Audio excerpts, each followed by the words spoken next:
I think we can start. It's a pleasure to have Ivan Delvecchio today.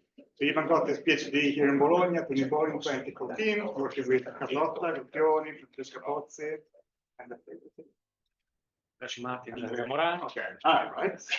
And then he moved to Zagreb in Croatia, working with Vanessa Smolcic, working on radio observations of the cosmos field. And then he won a Marie Curie fellowship, which he did in Paris with Emanuele Daddi. And finally, he came back to Italy and joined INAF-OAS as a permanent researcher. And since last January, he closed the cycle and came back to Bologna at OAS. And today we talk about AGN-sCAN and multipurpose VLBA surveys of star-forming galaxies and cosmic nodes. Thank you. This is a quite long title. Thanks for being here, and thanks for the opportunity of introducing myself and the research I'm carrying out with main collaborators who are listed here, but many more have been involved at different stages of this project and are not listed here. So this is the main project I've been working on at the moment. It builds on observations carried out with a very long baseline array, the VLBA, which is a radio interferometer based in the US. It consists of 10 identical antennas, which are far apart up to 9,000 kilometers. And this is a very powerful technique called radio interferometry that is useful to increase the angular resolution and zoom in the innermost part of, for instance, galaxies and AGN. But this technique has been traditionally used to follow up individual targets at very high angular resolution. In the last few years, this technique has been brought a bit more to the mainstream to do wide field VLBI surveys. And this is actually a novel program that targets specifically star-forming galaxies instead of known bright AGN with VLBI. So I'll show for the first time today the preliminary results of this project. Before going into the focus of this project called AGN-sCAN, I will give a broad introduction of what are the main science cases that we can cover with radio-continuum observations of galaxies and AGN. And in particular, our understanding of this phenomena boils down to the question of whether or not we understand the conversion from radio emission to star formation rate. And this is actually what AGN-sCAN tries to address. So assessing whether radio faint hidden AGN might affect our knowledge of the radio star formation rate conversion. So a very biased and limited overview compilation of some science cases that can be covered with radio observations. I bin them as a function of physical scale. Forgive me if it is an incomplete overview, but below kiloparsec scales, especially radio VLBI observations, can be widely used to resolve the core and innermost structures of AGN. Also to look for binary or dual AGN candidates at very close separation, so you need very high angular resolution. Radio jets from AGN have been also found to coincide with a higher incidence of ionized gas outflows, suggesting that AGN might be also powering the ionized gas outflows, in this case propagating along the jet direction. But the jets can also have many multifold roles inside the galaxy. It can also shock heat the ISM and induce turbulence that propagates perpendicularly to the jet, heating up the ISM and reducing, at least locally, the efficiency of star formation. So this can be highly relevant for the quenching mechanisms that are supposed to quench massive galaxies. AGN are also cosmic beacons for radio AGN are also cosmic beacons for AGN obscuration. So in this and other recent studies, Compton-thick AGN, which are supposed to be highly obscured and even invisible in deep X-ray surveys, can be partly recovered by starting from the radio, because at least compact radio emission can be a very good tracer of AGN obscuration. Radio emission can be also tracing obscured star formation. This is another work by Fabrizio Gentile, who recently studied radio-detected galaxies without a counterpart in optical and deep near-infrared surveys. These are dropouts even in James Webb photometry, and so these are high redshift, highly obscured star-forming galaxies. And their contribution is very relevant for assessing the star formation rate density in the distant universe. Moving out to very larger scales, we have examples of jetted AGN activity in local galaxy clusters, like the spectacular example of Perseus, in which the jet actually excavates cavities in the X-ray hot gas of the cluster. And moving to higher redshift to the progenitors of local galaxy clusters that are groups or protoclusters, radio AGN also trace overdensities at higher redshift, like this case in J1030, in which actually the AGN has the opposite role of probably promoting new star formation, as suggested by star-forming galaxies which are along the edge of the lobe of the central radio galaxy. So the role of the radio AGN activity can be multifold. And finally, also the spectacular textbook cases of giant radio galaxies, which allow us to really witness the different stages of the AGN life cycle, from very compact to extended scales. So this is just a compilation of science cases, but each of these science cases can be, let's say, investigated in detail if we are able to distinguish how much radio emission is coming from star formation and how much is coming from AGN activity. If you are not able to distinguish the two phenomena, we are like hampered in this investigation. And radio-continuum observations are crucial because in the same window, they can allow us to access several emission processes, which probe several phenomena. This is the radio spectral energy distribution that in the highest frequency part transitions to the far infrared millimeter, in which the emission is dominated typically, at least in star-forming galaxies, by gray body emission. It is a thermal process commonly tracing star formation. Across the radio, especially at few tenths of gigahertz rest frame, we have the free or Bremsstrahlung emission that is instead a thermal process due to H2 regions tracing recent star formation. And finally, at gigahertz and below frequencies, radio emission is usually dominated by synchrotron, which is a non-thermal process due to cosmic ray electrons, relativistic cosmic ray electrons that are produced when, for instance, massive stars explode as supernovae. And it also traces star formation. So at gigahertz frequencies, we can, in most cases, robustly assume that the emission is dominated by synchrotron, which is the assumption that I will keep relying on in the rest of the talk. So that's why radio emission has been referred to as a star formation ray tracer. Of course, on top of radio emission, we can have, as I said before, AGN activity that is visible in the radio. It might show declining power law as for the star formation, but it can also show flat or even inverted radio spectra, which are quite indicative of radio compact AGN activity. And these radio AGN are always referred to with sometimes confusing nomenclatures, radio loud, contrary to radio quiet, jetted or non-jetted, radio excess or non-radio excess. So forgive me if I spend the next couple of minutes just to clarify for those of you who are not familiar with these distinctions, what's the meaning behind it. Radio loud essentially means that an AGN is loud, so bright in the radio, compared to the AGN emission at other wavelengths, which can be AGN emission in the X-rays or infrared or optical. So it's all about AGN emission. Jetted or non-jetted, of course, has to do with the jet morphology. So if you're able to see jetted structures or not, strongly boils down to your angular resolution. So it's highly subjective, or if you want, it's highly dependent on the angular resolution of your observations. Radio excess, instead, has to do with the comparison between radio emission from AGN and radio emission due to star formation of the host galaxy. So it's essentially, none of these criteria is unbiased. Radio excess, in particular, is biased because it is sensitive to the relative contrast between AGN and host galaxy emission in the radio. So it is biased, of course, toward the brightest radio AGN or against highly star-forming galaxies. It's like spotting a mountain, depends not only on how tall height the mountain is, but also on the sea level in this case. But this is actually the reasoning behind many of the AGN diagnostics across the full electromagnetic spectrum. They are all sensitive to some excess AGN emission relative to what you expect from star formation at any wavelength. And this is nicely sketched by this animation by the review by Alexander and Nichols 2018, which you see as a function of frequency, the typical ACD of a galaxy, or a star-forming galaxy in gray. And overlaid, you see the colored lines is the AGN spectral energy distribution, which goes up and down depending on two parameters, the AGN dominance, so the AGN luminosity relative to the host galaxy, and on the opposite direction, there is the AGN obscuration.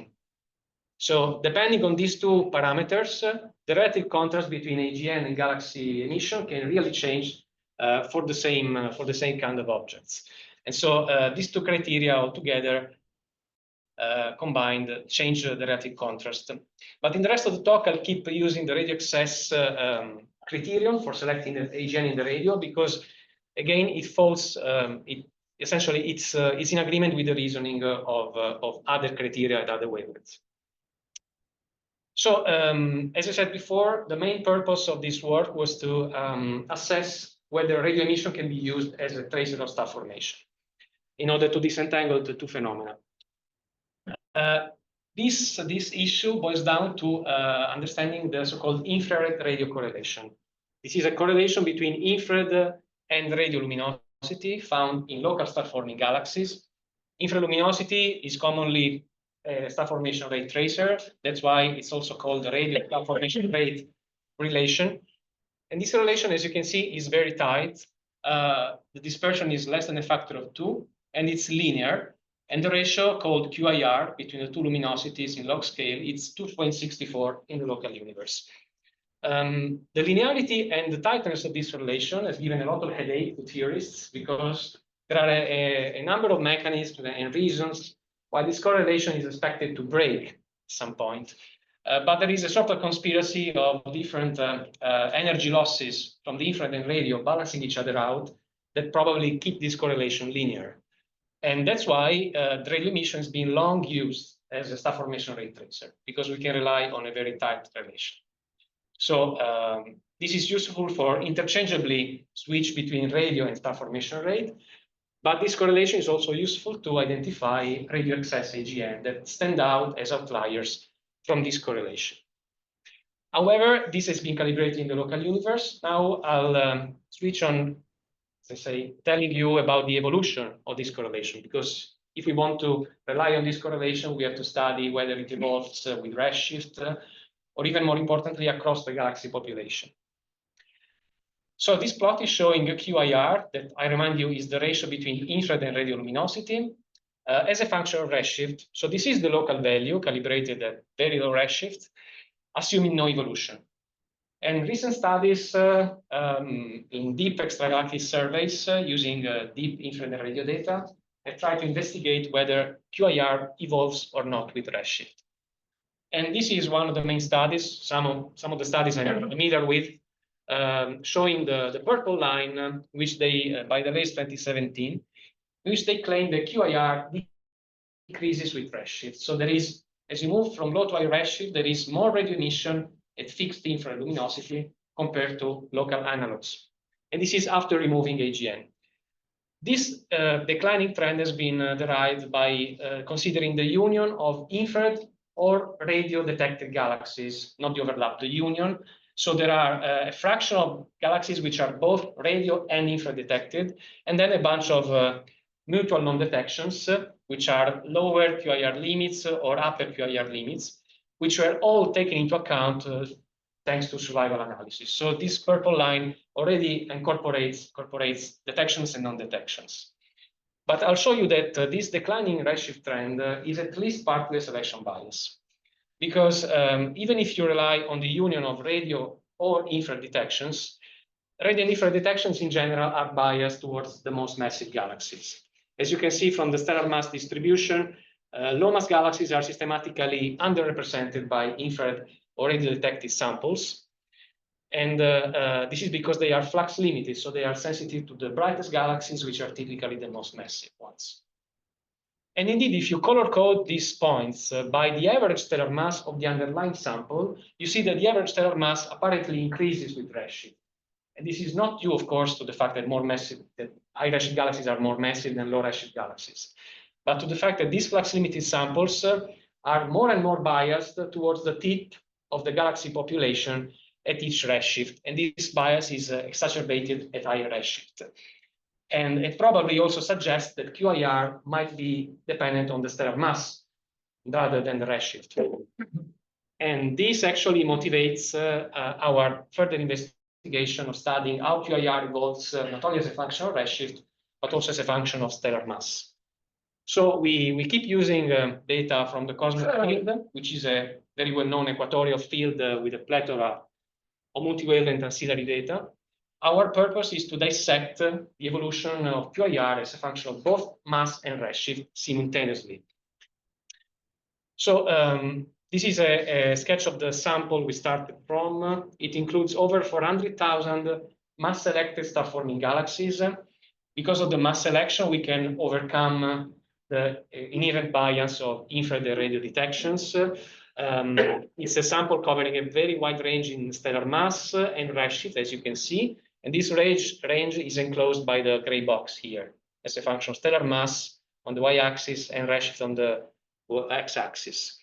And you can see on the side histograms the distribution in mass and redshift of the full mass selected sample in gray, and in blue and red you see radio and infrared detections.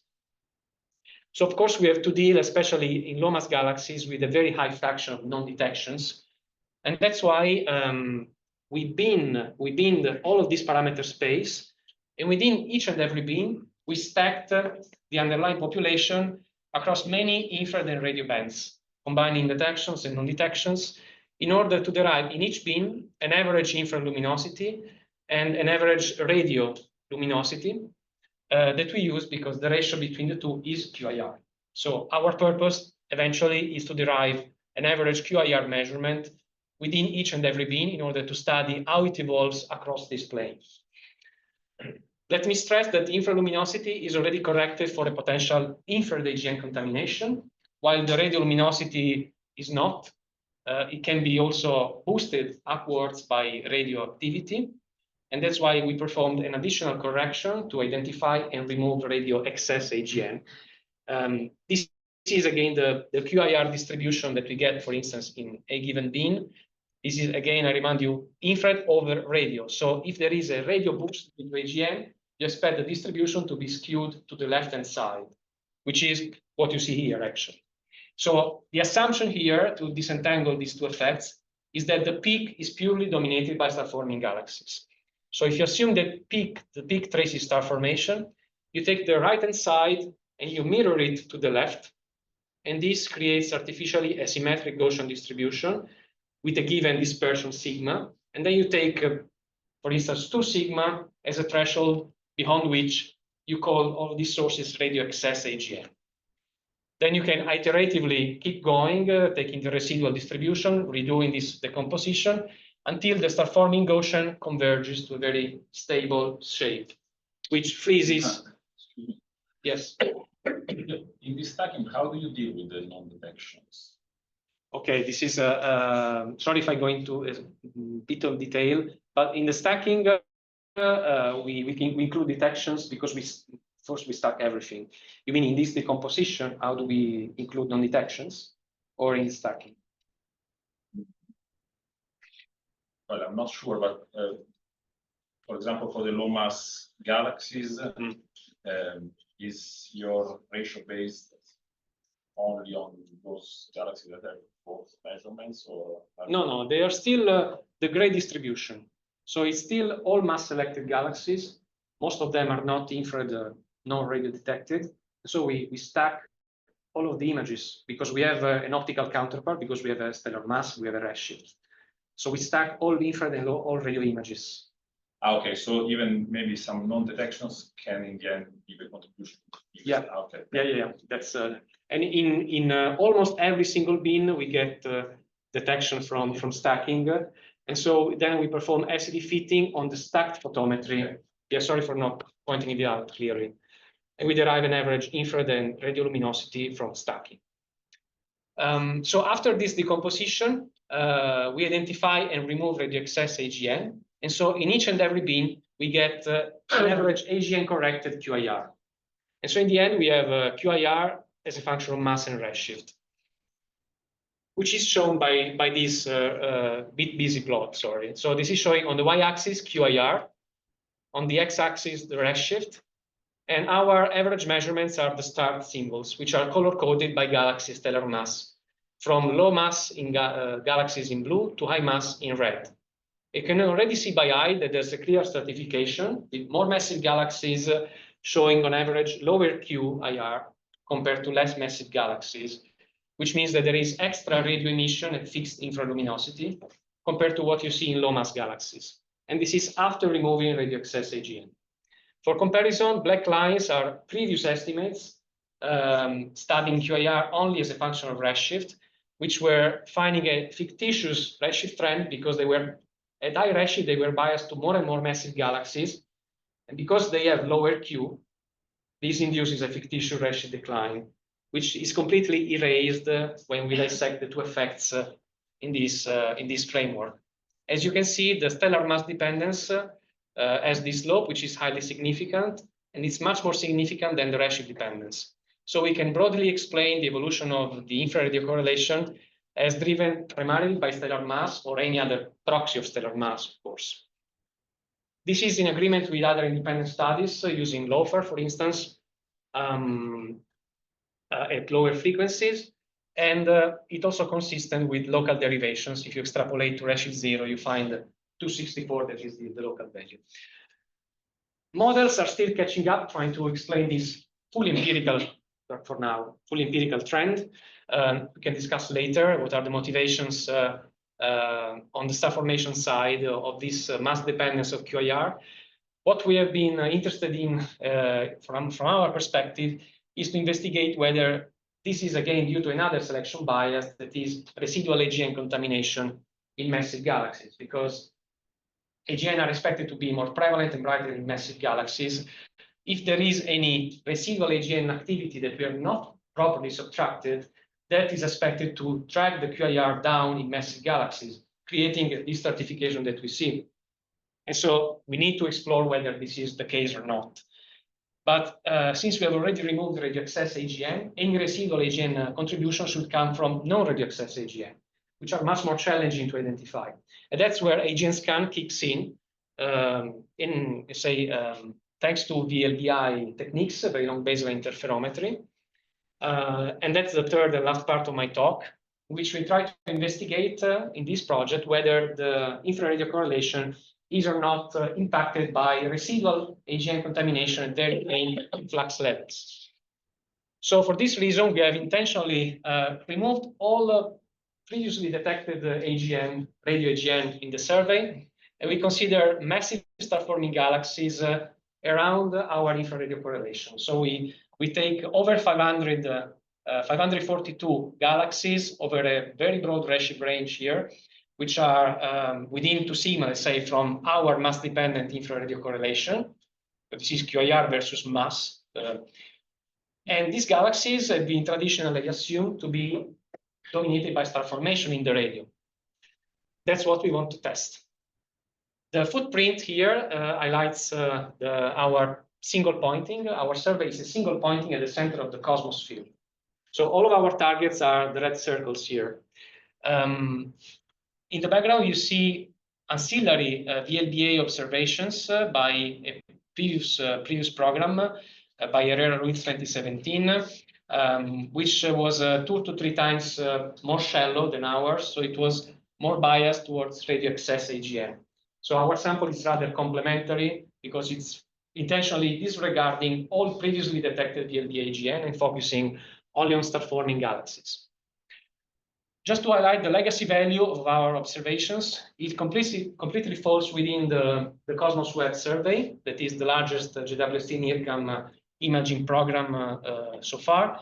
And soon also slitter spectroscopy will come out from the Cosmos 3D program, which is another JWST approved spectroscopic program with public data that will be available soon.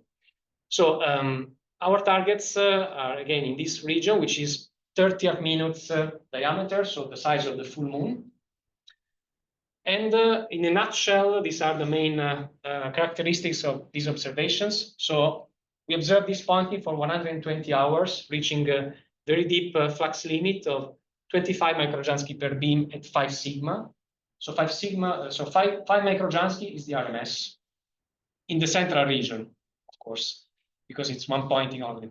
The beam is very elongated because Cosmos is an equatorial field, but it's very small, 27 times 7 milliard seconds, which corresponds to 200 times 50 parsec.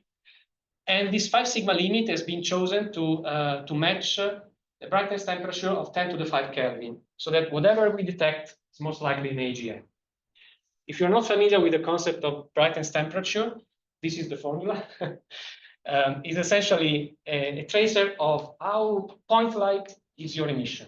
It's not sensitive to the flux only, as many other diagnostics. It's sensitive to the surface brightness of your emission. So it depends on redshift, it depends on the flux, inversely frequency, and inversely on the size of your emission.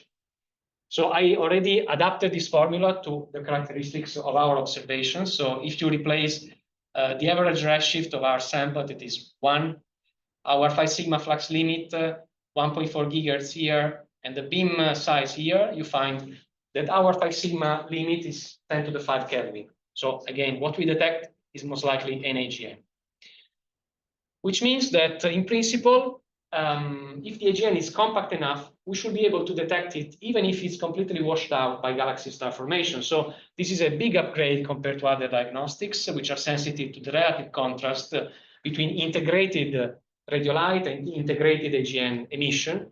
In principle, we can see even a subdominant AGN emission, provided that it's compact enough. Indeed, this technique has been used by LOFAR, of course, because if you look at this formula, you can actually get a higher brightness temperature if you go to lower frequency. But usually the drawback of going to lower frequency is that you get poorer resolution. LOFAR is compensating this by adding international baselines across all Europe in this LOFAR VLBA configuration that allows to reach like 0.25 arcsec resolution. And so this allows you to subtract on a source-by-source basis, starting from the low-resolution image in which you see star formation and AGN activity superimposed.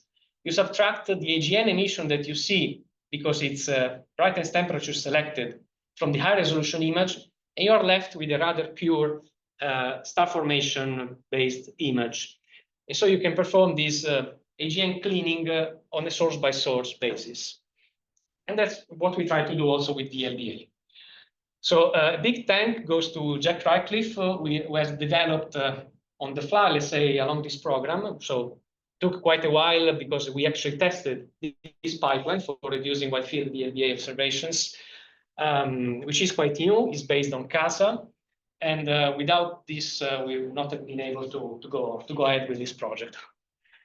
So I'll skip through the data reduction, calibration, imaging part, and I'll go straight to the detections that we get, because they are very few.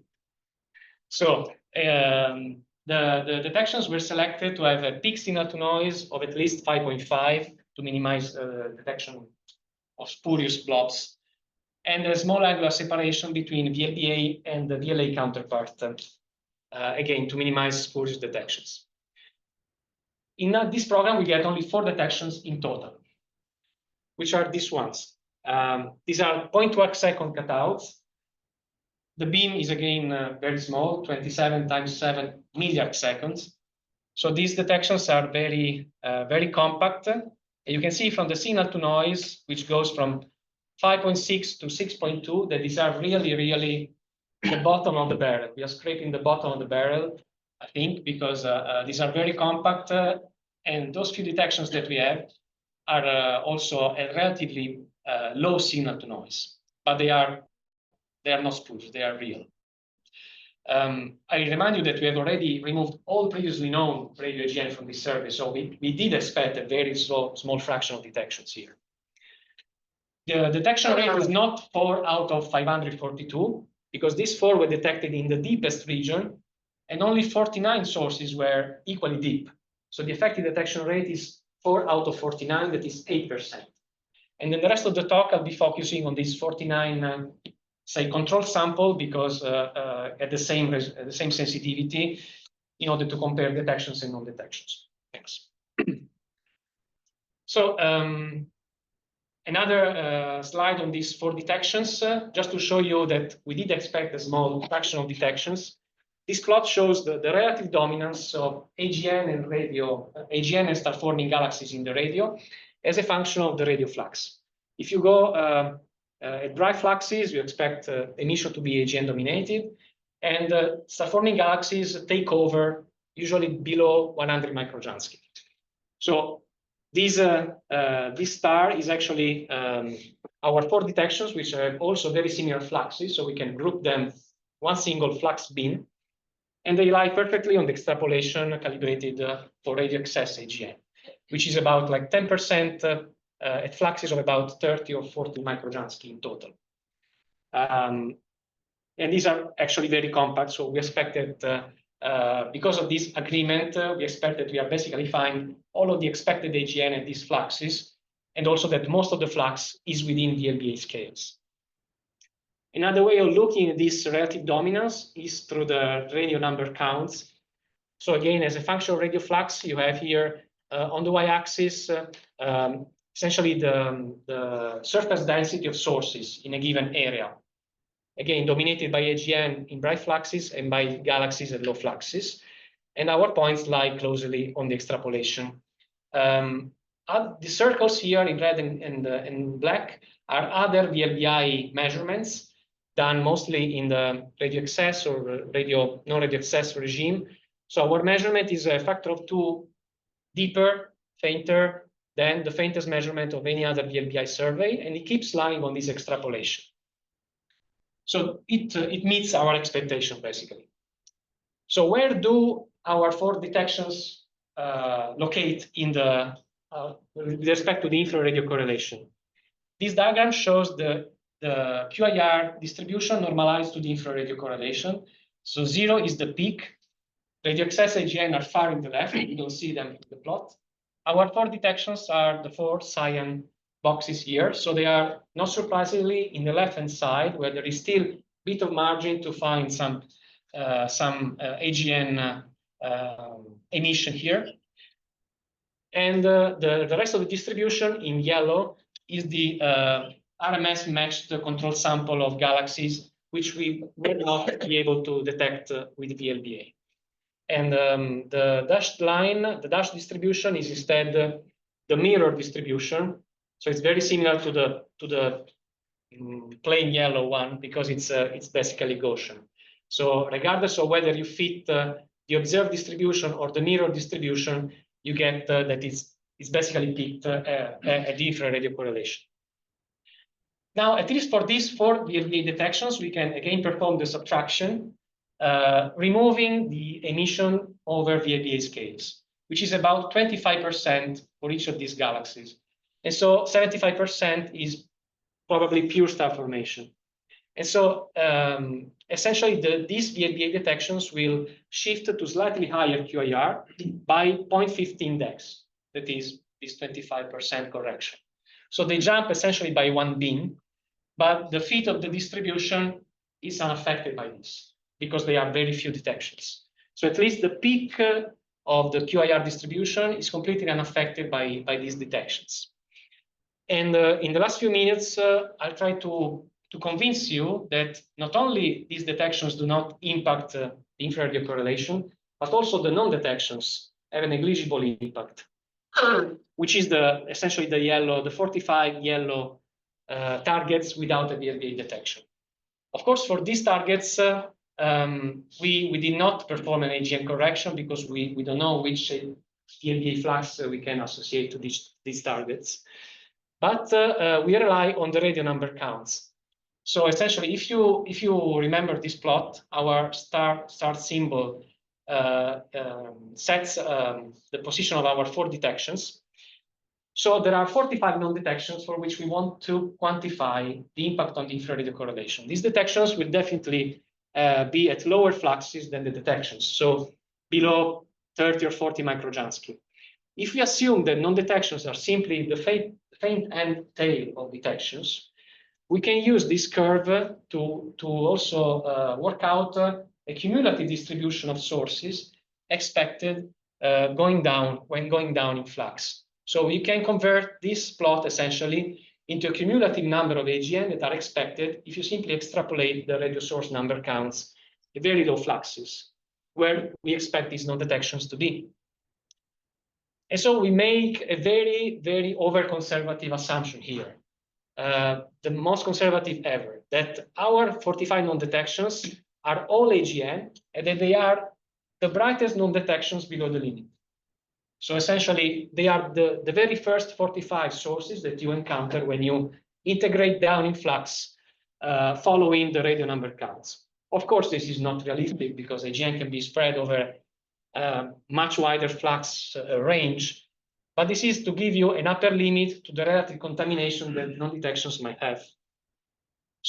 So again, we assume that these 45 VLBA non-detections are the brightest 45 AGN just below the limit. And so we integrate this distribution, this cumulative distribution, down to a flux at which we reach 45. Okay. Of course, we don't know which non-detection has which AGN flux. We can sum up all of these fluxes, and this gives us a cumulative AGN flux for non-detections that we can compare with the cumulative VLA flux for the same sources. And the ratio between the difference actually between the total VLBA flux and the total VLA flux is an average, say it's an upper limit on the cumulative contamination by non-detections. And this ratio is about 20% only, which means that the residual, when we correct the infrared correlation also by the contamination of non-detections, we are left with at least 80% of pure star formation, which corresponds to a maximum shift of 0.1 dex when we apply the correction in the over-conservative case. So we put an upper limit to the contamination of VLBA non-detections. Is this enough to explain the behavior of the infrared correlation? Again, the infrared correlation declines with stellar mass, and so within the mass range of our control sample, the infrared correlation decreases by 0.22 dex. Even accounting for radio AGN contamination, which is less than 0.1 dex in the same mass range, it means that even in the most conservative scenario, AGN are not the primary contributor of the behavior of the infrared correlation. And this is for massive galaxies, so an even lesser contribution in relative terms is expected in less massive galaxies. So, of course, if you are interested in the radio star formation relation, you are happy because once you get rid of radio excess AGN, the rest is more or less negligible. If you want to take a census of very radio faint AGN, this is a bit of a problem because in terms of brightness temperature, even if we were able to detect individually these non-detections going down 10 times deeper than our observations, which means 100 times longer in time. I mean, the problem is that the brightness temperature will drop accordingly because it depends on the flux. And so whatever we detect, we don't know whether it's a formation on AGN. So the brightest temperature reaches a roadblock at some point around 10 microjoules key levels, below which you cannot use brightness temperature arguments to claim that whatever you detect is AGN. So that brings me to the conclusion that in order to reach a census of AGN activity, you can rely on radio excess and brightness temperature. But if you go to very faint fluxes, you need to complement these techniques with other diagnostics in the radio based on the spectral index or jet morphology, and of course, multi-wavelength diagnostics at other wavelengths in order to reach a census of AGN in general. And so with this, I think I run out of time, so I leave my conclusions, which I wrap up with this slide. Thank you very much.